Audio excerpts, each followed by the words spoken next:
अस्सलाम वालेकुम नाजरीन, आज 11 सितंबर 2021 है और नाजरीन वफाकी वजीर दाखिला शेख रशीद अहमद साहब से कोई जितना भी इख्तिलाफ करे लेकिन उनके एक बयान के साथ कतई तौर पे इख्तिलाफ नहीं किया जा सकता। और वो बयान उनका ये है कि पाकिस्तान की जो न्यूज़ इंडस्ट्री है वो दुनिया की बड़ी से बड़ी इंटरटेनमेंट इंडस्ट्री से भी ज़्यादा इंटरटेनमेंट प्रोवाइड करती है पाकिस्तानी अवाम को।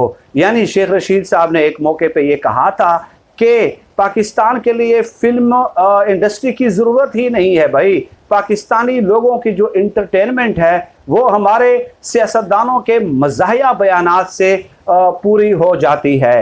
नाजरीन, ऐसा ही एक बयान मौलाना फजलुर रहमान साहब का सामने आया है। मौलाना फजलुर रहमान साहब ने इमरान खान साहब को एक बार फिर निशाने पे रखा है। उनका क्या कहना है ज़रा आप मुलाहिज़ा कर लीजिए। मौलाना फजलुर रहमान साहब कहते हैं कि इमरान खान साहब पूरी तरह हमारे शिकंजे में आ चुके हैं, इमरान खान साहब पूरी तरह हमारे घेरे में आ चुके हैं, इमरान खान साहब नियाजी हैं, इमरान खान बुज़दिल हैं। ये जो लोग कहते हैं कि इमरान खान बहुत बहादुर हैं, मैं उन्हें अच्छी तरह जानता हूँ कि अब वो घेरे में आ गए हैं और अब वो हमारे खौफ की वजह से दाढ़ी रख कर दीनी मदारिस में वो दाखिला लेंगे और वहाँ पे शोबा तालीम व तदरीस के साथ वो वाबस्ता होने वाले हैं। ये मौलाना फजलुर रहमान साहब का बयान है जो कि यकीनन मेरे ख्याल में इस काबिल नहीं है कि आप उसको ज़्यादा संजीदा लें। अब नाजरीन, ये तो एक बयान दे दिया, तो इस किस्म के बयानात की वजह से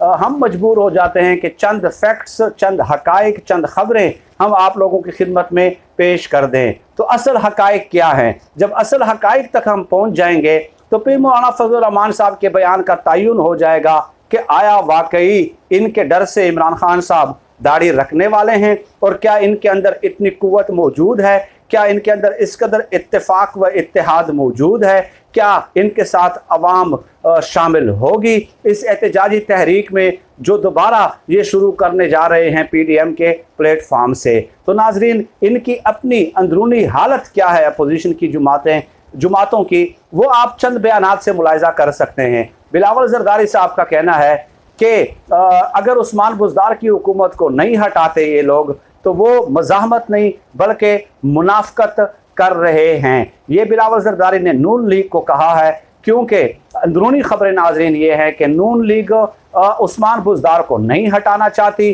और पीपल्स पार्टी तहरीक अदम एतमाद पंजाब में लाना चाह रही थी, लेकिन नून लीग ने कहा कि नहीं, इन्हें 5 साल पूरे करने दिए जाएं। यानी कि बिलावल जरदारी ने बराह रास्त निशाना बनाया है मरियम नवाज को, नवाज शरीफ को कि आप मुनाफ़कत कर रहे हैं, मज़ाहमत नहीं कर रहे और लोगों को आप गुमराह करने की कोशिश कर रहे हैं। इसके अलावा बिलावल जरदारी साहब की एक और बयान भी नाजरीन सामने आया है कि या तो तहरीक अदम एतमाद लाएँ या इस्तीफ़े जमा कराएँ। यानी PDM ने बड़े बुलंद व बांग दावे किए थे कि हम इस्तीफ़े देंगे, लेकिन अब तक उन्होंने इस्तीफ़े नहीं दिए। तो ये एक बार फिर तंज का निशाना बनाया है बिलावल जरदारी ने। इसके अलावा बिलावल जरदारी ने एक इंतहाई इंटरेस्टिंग बयान दिया कि हुकूमत का मुकाबला, इमरान खान का मुकाबला ना नवाज शरीफ के साथ है, ना मौलाना के साथ है और ना ही पटवारियों के साथ है। यानी कि पूरे के पूरे लीगी रहनुमाओं को उन्होंने पटवारी कह दिया, लीगी कारकुनों को पटवारी कह दिया। लेकिन मीडिया की स्क्रीन्स पे आपको कोई तबसरे और तज्जिए नज़र नहीं आते,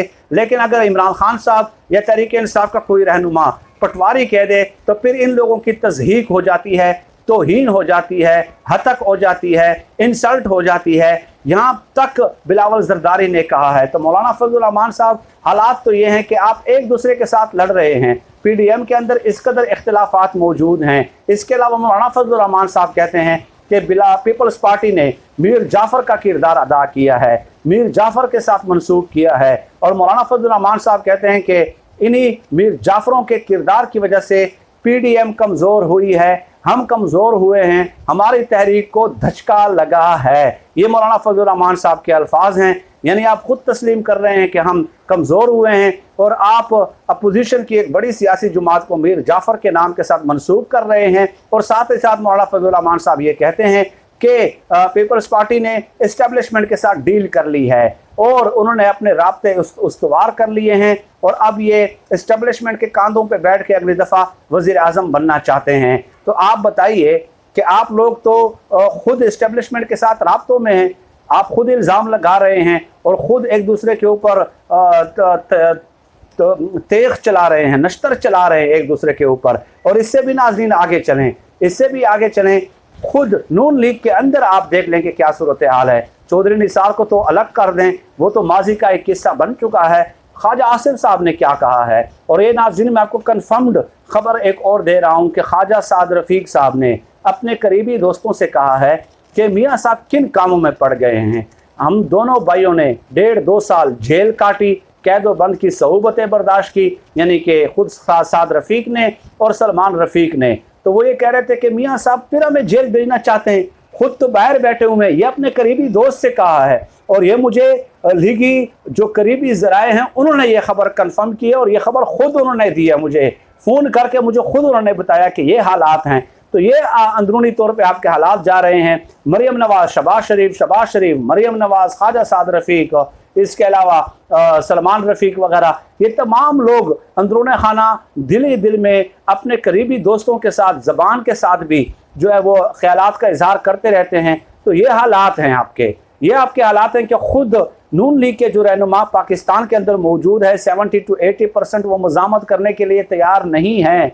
तो आखिर किस तरह, किस बुनियाद पे आप ये कह रहे हैं कि इमरान खान साहब आपके घेरे में आ चुके हैं? ये इतनी तमहीद जो मैंने बांधी है नाज़रीन, ये इसलिए बांधी है ताकि दलील के साथ इस्तिरदाद किया जा सके, मंतक के साथ, फहम के साथ, आर्गूमेंट के साथ, लॉजिक के साथ मौलाना फजलुर रहमान साहब के बयान का क्रिटिकल एनालिसिस करके वो आप खुद अपने फहम व फरासत को इस्तेमाल करके आप फैसला कर सकते हैं। या तो ये होता कि आपके साथ लाखों लोगों का जमे गफीर होता, या आपके अंदर खुद कंसेंसस होता। नून लीग के अंदर खुद डिवाइड आपको नजर आ रहा है और फिर आप कह रहे हैं कि इमरान खान साहब हमारे खौफ की वजह से, हमारे डर की वजह से अब दाढ़ी रख कर दीनी मदरसे में तदरीस व तालीम का काम शुरू कर देंगे।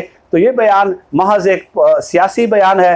डेफिनेटली अब इन लोगों ने सियासत में ज़िंदा रहना है, सियासत में रेलिवेंट रहना है, तो इसी तरह के बयानात दे के अपने आप को सियासत में ये रेलिवेंट रखेंगे। इसके अलावा इन बयानात की कतई तौर पे कोई हैसियत नहीं है। और नाज़रीन ये भी बता दूं कि मरियम नवाज़ साहिबा ने जो ऑडियो और वीडियो लीक करने की धमकी दी थी वो महज इसलिए कि ताकि राब्ते हमारे साथ शुरू हो जाएं, राब्ते बहाल होना शुरू हो जाएं, ताकि हम कुछ गिव एंड टेक कर सकें, टेबल पे बैठ जाएं। मुज़ाकरात की टेबल पे जब हम बैठेंगे तो डेफिनेटली फिर गिव एंड टेक वाली बात होगी, कुछ रियायत अपने लिए तलब करेंगे। इसलिए इस किस्म की धमकी ये मार्केट में फेंक देते हैं ताकि मुखालिफ तरफ से राब्ते शुरू हों और फिर हम बात करने के काबिल हो जाएं। फिल वक्त नाज़रीन आज की इस वीडियो में इतना ही। वक्तन फ़वक्तन इंशाअल्लाह ताला फर्दर डेवलपमेंट्स के हवाले से आपसे नशिस्त का एहतमाम होता रहेगा। डेवलपमेंट्स इस कदर ज़्यादा हो रही होती हैं कि जो हर घंटे के हिसाब से बयानात आ रहे होते हैं, डेवलपमेंट्स हो रही होती हैं। इलेक्शन कमीशन का मसला है, हुकूमती वज़रा के बयानात हैं,